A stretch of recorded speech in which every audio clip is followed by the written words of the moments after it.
Zimbabwe's president, Robert Mugabe, is 91 years old, but his age hasn't stopped him from going on the offensive against the West. No surprises there.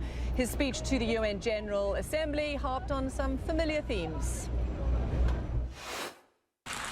We equally reject attempts to prescribe new rights that are contrary to our values, norms, traditions, and beliefs. We are not gays.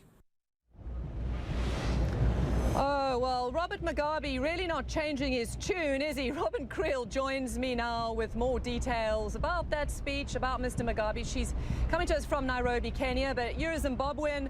I've covered the issue of Zimbabwe for a long time now, watched Mr. Mugabe in action more times than I can remember. The fact is, Robin Creel, the last time Mugabe said a speech back in Harare, he read the wrong speech. So at least he read the right speech this time. However, same old, same old. Exactly.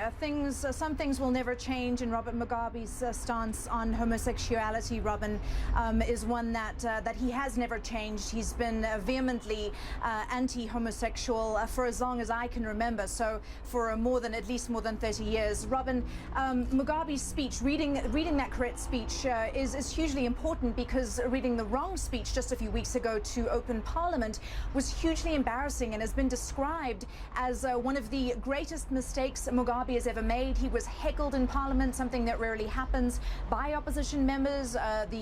His vice president, Emerson Mnangagwa, had to hand over the correct speech later on. Some I guess, turning as to whether this was, whether he kept reading the same speech and realized it and just decided to forge ahead, or if he read the wrong speech, Robin, and didn't realize that he'd already read the speech before. But again, he is 91 years old, and some opposition and critics saying that this is just a sign of things to come.